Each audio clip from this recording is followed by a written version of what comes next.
Penyanyi berusia Jody kini sudah berani memperkenalkan tambatan hatinya, Antonio.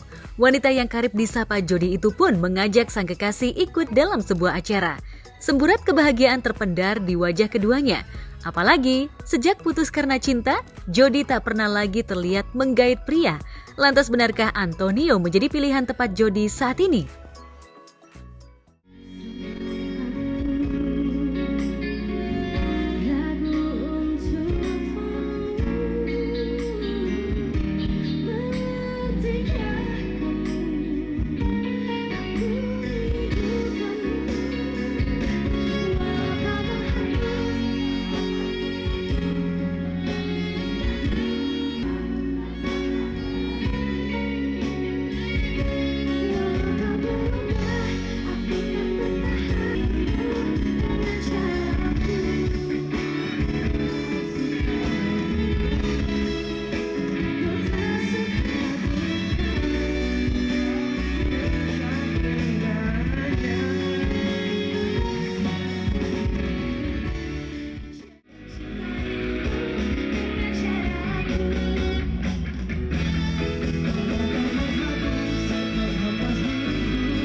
Iya ya, seru banget ya tadi, seru banget. Terus penontonnya juga seru banget, udah pada nungguin dari sore.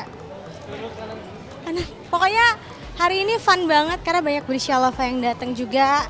My Asher juga datang. Terus bisa promo lagu Aku Memilihmu, jadi seru. Oh iya. Kalau ada waktunya pasti nemenin, tapi kalau dia kerja nggak nemenin. Iya, soalnya kan performku kan biasanya weekend, kalau nggak malam. Jadi dia kalau di atas jam 5 sore bisa. Kan dia kerja emang. Bersyukur sih, Jody fansnya pada loyal semua, selalu ada buat Jody tuh bersyukur banget. Malah seneng liatnya. Menariknya, hubungan keduanya sudah mendapat lampu hijau dari masing-masing keluarga. Lantas benarkah hubungan mereka bakal berlanjut ke jenjang yang lebih serius? Wah, soon lah ya, soon. Kalau memang sudah waktunya pasti akan terjadi. Nih, doain ya. Doain ya. Pasti. Ya kita lagi apa ya? Membenahi semuanya pelan-pelan. Udah keluarga udah kenal. Untuk ke jenjang yang lebih serius tentu saja ada syarat dan tata cara yang harus dilalui Jody. Apalagi keluarga Jody begitu kental menganut adat Jawa. Lantas apa yang membuat Jody yakin jika Antonio merupakan jodohnya? Benarkah Jody tak trauma dengan kisah kelam masa lalunya yang sempat ditikung cinta oleh sahabatnya sendiri? Belum, kan nikah itu bukannya langsung ujuk-ujuk nikah langsung tukeran cincin gitu, enggak, pasti ada step-stepnya dong. Apalagi aku orang Jawa, jadi ada unggah-ungguhnya. Untuk mendapatkan perempuan Jawa itu perlu step-step, ada unggah-ungguhnya. Keluargaku kejauhan juga sih, maksudnya masih lumayan adat banget orangnya. Lantas benarkah Jody dan Antonio berencana menikah tahun depan? Dan benarkah Jody bakal menghelat pernikahan dengan konsep yang berbeda dari yang lain? Jika itu terwujud, Jody ingin dua acara sakral itu dihelat di dua tempat yang berbeda. Untuk tunangan dihelat di kampung halamannya, sedangkan untuk pesta pernikahan dihelat di ibu kota. Ditunggu aja tengah tiba-tiba aja. Serah manajer kita sih kalau itu. Iya, Mas Liv. Ini targetnya tahun depan. Targetnya tahun depan lah, amin, doain aja. Iya, maka tahun depan kan cepet, ini udah akhir tahun loh. Iya, udah Agustus. Stepnya apanya? Ya kan pasti kita punya apa? Pokoknya akan beda dari yang udah ada deh. Iya, kita akan bikin sesuatu yang beda dan luar biasa. Dalam air. Tema Avatar. Enggak lah. Pasti akan ada yang beda. Kalau aku sih pengen banget tunangan di Jogja tapi nikahnya di Jakarta. Tunangan di Jogja karena kakek aku kan udah umur 95. Jadi kalau naik pesawat lagi kayak kasihan gitu. Ya pengen di dua tempat lah, di mana-mana lah ya. Mas yuk.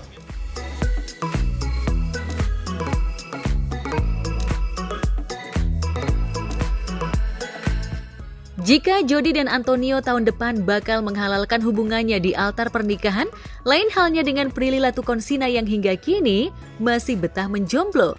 Prilly masih disibukkan dengan pekerjaannya. Meski dalam hati gundah, namun yang terpenting saat ini adalah bekerja dan melebarkan sayap karirnya di industri hiburan tanah air. Jalannya masing-masing ya. Mungkin mereka enteng jodoh, tapi mungkin di pekerjaan agak sulit atau gimana ya. Aku mungkin lebih mudah di pekerjaan, tapi di jodohnya agak ribet gitu. Ya nggak apa-apa, hidup pilihan aja sih. Life crisisnya, tapi kalau aku bukan yang kayak malah nggak tahu mau ngapain. Justru karena aku kerja dari kecil kan, dari 13 tahun tuh udah kerja. Jadi kita udah tahu nih sampai umur 30 aku udah tahu kerjaan aku apa gitu. Tapi lebih ke ngejar apa sih dalam hidup, kerja mulu, lebih ke gitu kali ya. Lebih kayak ya alhamdulillah apa yang aku mau udah kecapai, terus jadi bingung mau ngapain lagi gitu. Ini mah udah pasti ya gitu ya. Kita kerja sibuk ketemu orang banyak, pas pulang sendiri gitu. Apalagi aku lagi tinggal sendiri juga, jauh dari orang tua. Jadi kayak ini rame gitu ya kan, sampai kamar ya sendiri lagi gitu. Kalau pensiun dini nggak tahu ya, karena setiap udah mencapai satu mimpi pasti ada mimpi baru gitu. Tapi ya mungkin lebih ke nanti di umur kesekian, mungkin umur 35 nggak mau kerja yang tiap hari banget sampai puyeng gitu, sampai burn out.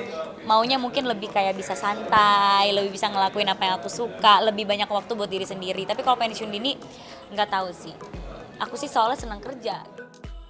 Lantas benarkah kesendiriannya itu lantaran Prilly mematok target calon pasangannya terlalu tinggi? Atau ada hal lain yang membuatnya lebih memilih tak menjalin asmara terlebih dahulu dengan seorang pria? Yang penting baik, nggak ada loh aku perfeksionis, yang penting baik, seiman ya, seagama, pekerja keras juga gitu, tidak takut sama cewek mandiri, malah melihat cewek mandiri itu sebagai keuntungan buat dia ya kan, kita bisa saling membantu. Udah sih, cakep. Oh, apa aja, yang penting cakep ya, ganteng, pekerja keras, wow, masnya maksudnya. Aku sih pas lagi ngerasa sendirian gitu, kebetulan aku juga emang senang sendiri juga, ya kita nonton aja, nonton atau kayak masak gitu. Makanya aku Day in My Life suka masak tiba-tiba, atau nanti tiba-tiba diving gitu. Jadi nyari-nyari hobi aja sih kalau aku. Karena jomblo itulah, akhirnya Prilly selalu dijodoh-jodohkan dengan lawan mainnya dalam sinetron maupun film. Lantas bagaimana reaksi Prilly? Jelas, saya dicomblangin dari 2014 sampai 2023 karir saya, semua yang main sama aku dijodohin pasti. Jadi itu udah jadi makanan sehari-hari ya, kayak dijodohin sama netizen tuh udah jadi makanan sehari-hari gitu. Udah biasa, aku udah bertahun-tahun, udah mau 10 tahun dijodoh-jodohin sama netizen, jadi udah biasa aja. Namun yang jelas Prilly kini tak mempersoalkan soal jodoh. Prilly fokus dengan pekerjaan. Dan yang menarik, selain sibuk bekerja, Prilly juga ternyata memiliki hobi bercocok tanam. Bahkan ia kabarnya kerap menanam sayuran. Lantas apa yang membuat Prilly hobi dengan tanaman sayur?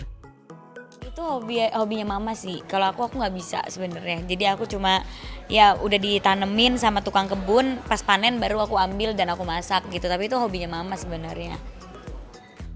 Kalau dulu sih ada bayam, kangkung, pokcoy, ada jeruk, ada jambu, ada pepaya, ada jagung. Sekarang sisa tinggal buahnya aja sih kayaknya. Sayurnya lagi nggak nanam lagi karena kalau panen tuh banyak banget dan mubazir karena di rumah kan cuma dikit orangnya.